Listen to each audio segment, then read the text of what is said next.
সুপ্রিয় শিক্ষার্থী, আমরা আজকে আলোচনা করব mathematical problem.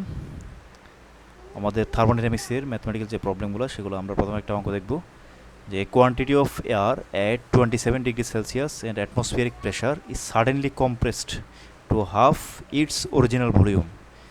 Find the final pressure and temperature given gamma is equal to 1.4। এখানে বলা হচ্ছে যে কিছু পরিমাণ বায়ু 27 ডিগ্রি সেলসিয়াস তাপমাত্রায় এবং বায়ুমণ্ডলীয় চাপে হঠাৎ করে সংকুচিত হয়ে মূল আয়তনের অর্ধেক হয়ে গেল। চূড়ান্ত চাপ এবং তাপমাত্রা বের করতে হবে। আমরা জানি যে হঠাৎ লো প্রেশারের কারণে যদি ঘূর্ণিঝড় উঠে সেক্ষেত্রে সাডেনলি কম্প্রেসড এই ধরনের ঘটনা ঘটে, বাতাস সংকুচিত হয়ে যায়। তো ওই ধরনের সিচুয়েশনের জন্য এই অঙ্কটা প্রযোজ্য আর কি। তাহলে এখানে একটা কথা দেখতে হবে যে অ্যাটমসফিয়ারিক প্রেশার বলা হচ্ছে, বাট অ্যাটমসফিয়ারিক প্রেশারের কোনো ভ্যালু এখানে দেওয়া নাই। যদি এই ধরনের কোনো ভ্যালু না দেওয়া থাকে তাহলে অ্যাটমসফিয়ারিক প্রেশারের ভ্যালু ধরে নিতে হবে ইউনিট, অর্থাৎ 1। তাহলে আমরা প্রথমে স্টার্ট করব যে here P1 is equal to 1 atmospheric pressure, অর্থাৎ অ্যাটমসফিয়ারিক প্রেশারের কোনো ভ্যালু দেওয়া নাই। আমরা এটা ধরে নিলাম P1 is equal to 1 atmospheric pressure. আর P2 is equal to what, অর্থাৎ P2 মান বের করতে হবে। অর্থাৎ আমাদের এখানে বলছে যে ফাইন্ড দ্য ফাইনাল প্রেশার, চূড়ান্ত চাপ বের করতে হবে। চূড়ান্ত চাপটা আমরা ধরে নিচ্ছি P2 সমান what. Gamma is equal to 1.4, এটা প্রশ্নে দেওয়া আছে। V1 is equal to V and V2 is equal to V divide by 2। আমাদেরকে বলছে যে আয়তনটা মূল আয়তনের অর্ধেক হয়ে যায়, তাহলে মূল আয়তন যদি B হয়, মূল আয়তন অর্ধেক হবে B বাই 2। তাহলে V1 যদি B হয়, V2 হবে অবশ্যই V বাই 2। এখন সাডেনলি কোনো ঘটনা যদি ঘটে, হঠাৎ করে কোনো যদি ঘটনা সংঘটিত হয়, সেক্ষেত্রে আমাদের এই প্রসেসটা হবে অ্যাডাবেটিক প্রসেস, অর্থাৎ সাডেনলি ঘটনাগুলো হয় অ্যাডাবেটিক প্রসেস। আর ইন জেনারেলি নর্মাল ঘটনাগুলো আইসোথার্মাল অথবা আইসোবারিক প্রসেস হয়। তাহলে সাডেনলি এই ধরনের সিচুয়েশনের জন্য আমরা যে ইকুয়েশনটা এখানে ডেভেলপ করতে চাই সেটা হচ্ছে অ্যাডাবেটিক প্রসেসের ইকুয়েশন। আমরা পরে আসছি যে the equation of perfect gas in adiabatic process is PV is equal to constant, PV gamma is equal to constant. সেখান থেকে আমরা লিখতে পারবো যে P1 V1 to the power gamma is equal to P2 V2 to the power gamma. কারণ এখানে দুইটা ঘটনা আমরা দেখতে পাচ্ছি, একটা হচ্ছে প্রাইমারি সিচুয়েশন আর একটা হচ্ছে ফাইনাল সিচুয়েশন। তাহলে আমরা এখানে বের করব P2 এর ভ্যালু। তো আমরা স্বভাবতই P2টাকে বাম দিকে রাখবো আর P1টাকে ডান দিকে নিয়ে ইকুয়েশনটাকে আমরা এইভাবে অ্যারেঞ্জ করব যে P1 V1 divide by V2 to the power gamma. যেহেতু V1 এর মধ্যেও গামা আছে আর V2 এর মধ্যেও গামা আছে পাওয়ার হিসাবে।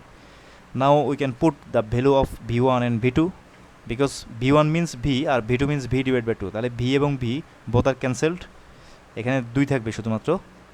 গামার মান হচ্ছে 1.4। তাহলে আমরা এটা ক্যালকুলেশন করে দেখতে পাবো যে P2 এর ভ্যালু হচ্ছে 2.63 অ্যাটমসফিয়ারিক প্রেশার, বায়ুমণ্ডলীয় চাপ। P2 হচ্ছে 2.636 অ্যাটমসফিয়ারিক প্রেশার। তাহলে P1 এর ভ্যালু যদি 1 অ্যাটমসফিয়ারিক প্রেশার পাওয়া যায়, P2 এর ভ্যালু পাওয়া যায় 2.6 অ্যাটমসফিয়ারিক প্রেশার। এটা হচ্ছে আমাদের P2 এর ভ্যালু পেলাম। এখন আমাদেরকে বের করতে হবে টেম্পারেচার, T2 এর ভ্যালু বের করতে হবে। তাহলে নাও we can write down another equation which is the relation between pressure, temperature and volume in adiabatic process. তাহলে আমরা এর আগে দেখে আসছি যে এই রিলেশনটা ছিল এরকম যে T_V to the power gamma minus 1 is equal to constant। সেখান থেকে আমরা লিখতে পারবো T1 V1 to the power gamma minus 1 is equal to T2 V2 to the power gamma minus 1, যেহেতু আমাদের এখানে দুইটা ঘটনা অ্যাট এ টাইম ঘটছে। তাহলে আমরা T2 এর ভ্যালু বের করবো। তাহলে T2টা রাখলাম আর T1 এর জন্য ওদিকে আমরা সাজাই আগের মতোই ইকুয়েশনটাকে এভাবে V1 বাই V2 হিসেবে লিখলাম। তাহলে if you put the value of V1 and V2 we can get only 2, কারণ আমরা আগে দেখেছি যে কাটাকাটি করলে শুধুমাত্র 2 থেকে V কাটা যাবে। আর গামা মান হচ্ছে 1.4 মাইনাস 1, এখান থেকে আমরা বিয়োগ করলে পাবো হচ্ছে 0.4। তাহলে 300 T1 মান হচ্ছে 300 কেলভিন। 300 কেলভিন কীভাবে হলো, কারণ টি এর জন্য ভ্যালু দেওয়া ছিল 27 ডিগ্রি সেলসিয়াস, এটাকে আমরা কেলভিনে যদি কনভার্ট করি 27 প্লাস 2 73, আলটিমেটলি ওইটা হবে 300 কেলভিন। তো আমরা 300 কেলভিন যদি T1 এর ভ্যালু বসাই, আর এখানে আমরা আগে ছিল 2 1.4 মাইনাস 1.4, সেখান থেকে আমরা ক্যালকুলেশন করলে পাবো হচ্ছে 395.9 কেলভিন। এটাকে ইচ্ছা করলে আবার সেলসিয়াসেও কনভার্ট করা যাবে 273 দিয়ে মাইনাস করলে, বিয়োগ করলে। তো আমরা এইভাবে এই অঙ্কটা করতে পারবো, দুইটা স্টেপ মিলে এই অঙ্কটা হয়ে যাবে। একটা হচ্ছে ফাইনাল টেম্পারেচার, একটা হচ্ছে ফাইনাল প্রেশার। তাহলে আমরা ইকুয়েশন থেকে বের করতে পারবো। ঠিক 2 নম্বর অঙ্কটাও একই রকম, আপনারা 2 নম্বর অঙ্কটা ট্রাই করবেন এবং একেবারে অনেকটাই সেম, একই ইকুয়েশন দিয়ে হবে, জাস্ট একটা বিয়োগ করতে হবে লাস্টে। এবং 3 নম্বর অঙ্কটাও একই রকম, তাহলে 1 2 3 তিনটাই একই রকম, আমরা এখানে আর যাচ্ছি না। এখন আমরা আরেকটা অঙ্ক করব, সেটা হচ্ছে find the efficiency of the Carnot engine, find the efficiency of the Carnot engine working between the steam point and the ice point. আমরা বলেছি যে কার্নো ইঞ্জিন সেটা হচ্ছে রিভার্সিবল ইঞ্জিন, একজন সাদী কার্নো উনি ডেভেলপ করার চেষ্টা করেছেন, তাহলে সেই ইঞ্জিনের ইফিসিয়েন্সি বের করতে হবে, অর্থাৎ কর্মদক্ষতা বের করতে হবে কার্নো ইঞ্জিনের, যেটা স্টিম পয়েন্ট এবং আইস পয়েন্টের মধ্যে কাজ করে। স্টিম পয়েন্ট হচ্ছে বাষ্পবিন্দু আর আইস পয়েন্ট হচ্ছে বরফ বিন্দু। তাহলে বাষ্পবিন্দুতে টেম্পারেচার কত হয় সেলসিয়াসে, আর বরফ বিন্দুতে টেম্পারেচার কত হয় সেলসিয়াসে। আমরা জানি সেলসিয়াসে বাষ্পবিন্দু অর্থাৎ পানি বাষ্পীভূত হয় কত ডিগ্রি সেলসিয়াস তাপমাত্রায়, 100 ডিগ্রি সেলসিয়াস তাপমাত্রায় আমরা জানি। আর পানি আইস হয় কত ডিগ্রি সেলসিয়াস তাপমাত্রায়, 0 ডিগ্রি সেলসিয়াস তাপমাত্রায়। তো সেখান থেকে আমরা এগুলোকে কেলভিনে কনভার্ট করতে পারবো খুব ইজিভাবে। স্টিম পয়েন্টের জন্য আমি ধরেছি টেম্পারেচার হচ্ছে T1, অর্থাৎ T1 এর সাথে হচ্ছে 100 ডিগ্রি সেলসিয়াস, তাহলে 100 ডিগ্রি সেলসিয়াসকে আমরা কেলভিনে কনভার্ট করবো, তো আলটিমেটলি কী করবো 273 দিয়ে আমরা যোগ করবো, তাহলে আমরা পাবো হচ্ছে 373 কেলভিন। এরপরে আইস পয়েন্টের জন্য আমরা টেম্পারেচারটাকে 273 দিয়ে 0কে যোগ করবো, আলটিমেটলি পাবো হচ্ছে 273 কেলভিন। তাহলে আমাদের এফিসিয়েন্সির ইকুয়েশন হচ্ছে কি, কার্নো ইঞ্জিনের এফিসিয়েন্সি এটা ইজ ইকুয়াল টু 1 - T2/T1, এর আগে আমরা দেখে আসছি।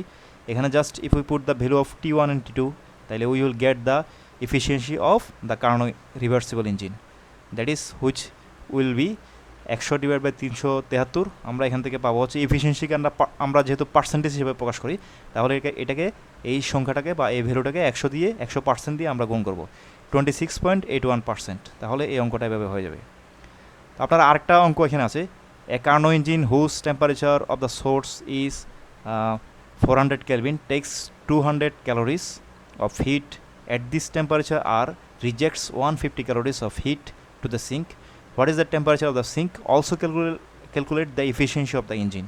এই অঙ্কটা ঠিক আগের অঙ্কটার কাছাকাছি, প্রায় অনেকটা ওইরকমই, আপনারা নিজেরাই করতে পারবেন। আমি একটু জাস্ট বলার জন্য বলছি যে Q1 এর ভ্যালু দেওয়া আছে 200 কেলভিন, 200 কেলভিন, এই যে এখানে লেখা আছে 200 ক্যালোরিজ, 200 ক্যালোরিজ Q1 এর ভ্যালু, আর Q2 ভ্যালু হচ্ছে 150 ক্যালোরি। এখানে একটা জিনিস লক্ষ্য করতে হবে যে a Carnot engine whose temperature of the source is 400 kelvin and takes 200 calories. তাহলে সোর্সের টেম্পারেচার হচ্ছে 400 কেলভিন এবং সোর্সের তাপ হচ্ছে 200 ক্যালোরি। তাহলে সোর্স থেকে আমরা সবসময় 1 ধরবো, যেমন Q1 হচ্ছে সোর্স আর T1 হচ্ছে সোর্সের টেম্পারেচার, তাহলে এগুলো সোর্সের জন্য আমরা সবসময় 1 ধরবো। আর সিঙ্ক যদি বলা হয় সেগুলোকে ধরবো হচ্ছে আমরা 2, যেমন সিঙ্কের টেম্পারেচারকে T2 ধরবো, আর সিঙ্কের আপনার হিটকে ধরবো হচ্ছে কি Q2 ধরবো। তাহলে সিঙ্কের জন্য হবে 2 আর সোর্সের জন্য হবে 1। আর আমরা এই অঙ্কটা খুব সহজে করতে পারবো, আপনারা আমাদের সূত্রগুলো আমাদের জানা আছে, এই সূত্রগুলো দিয়ে আমরা সহজে করতে পারবো, আগের অঙ্কটার সাথে মিল রেখে আমরা এই অঙ্কটা করতে পারবো। আর আপনার 6 নম্বর অঙ্কটাও সেমভাবে করা যাবে। A Carnot engine has an efficiency of 30% when the temperature of the sink is 27 degrees Celsius. What must be changed in temperature of the source to make the efficiency 50%? তাহলে এখানে আমি এটার মান দেওয়া আছে 30%, অর্থাৎ 30% এফিসিয়েন্সি। এটাকে আমরা যদি পার্সেন্টেজ থেকে কনভার্ট করে নিই তাহলে 0.3 হবে। আর T2 দেওয়া আছে 300 কেলভিন, T2 27 থেকে আমরা 27 ডিগ্রিকে আমরা কেলভিনে কনভার্ট করে 300 কেলভিন হবে, তাহলে T1 এর ভ্যালু বের করতে হবে। তো আলটিমেটলি এখানে এটার মান বের করবো, এটার মান বের করলে আমরা এখানে T1 মান পাবো।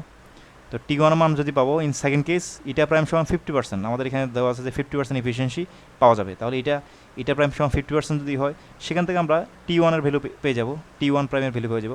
তো সবাই এগুলো প্র্যাকটিস করবেন এবং আশা করি সমস্যা হওয়ার কথা না। সবাইকে অসংখ্য ধন্যবাদ।